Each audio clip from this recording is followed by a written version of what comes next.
Hello mga guys, for today's video, anong niluluto natin? Ayan, mayroon tayong malunggay, okra, sili, sibuyas, bawang,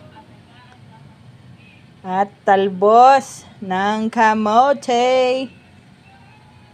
At ayan ho, napalambot na natin ang ating munggo.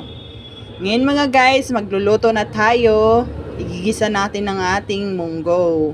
Ngayon mga guys, sobrang lambot na yung ating munggo. At ngayon ay nagpapainit na tayo ng kawali. Lagyan na natin yan ng mantika.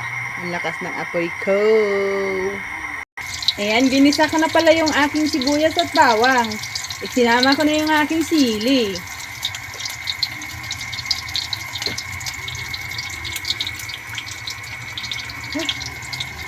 Nilunod ko saglit yung aking okra. Para pagbuhos ko ng aking munggo, ay tuloy-tuloy na ang kanyang pagkaluto. Ilulunod na natin ang ating munggo. Ay, puti. Ay, sumablay. Tumilapon. Ha, sorry. Tumilapon siya, guys. Pero okay na, yan na. Gusto kasi ng asawa ko, titimplahan siya ng bagoong fish sauce. Kaya yan na, titimplahan na natin mga guys. Yan. Mga 2 to 3 spoons of fish sauce. Yan.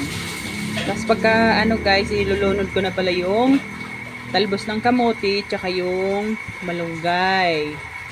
Inuna ko palang ilunod guys yung talbos ng kamote. Yan.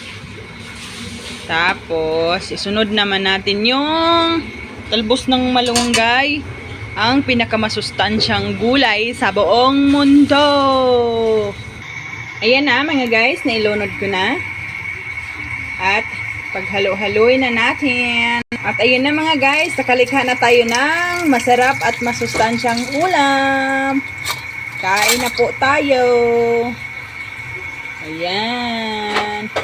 Thank you for watching.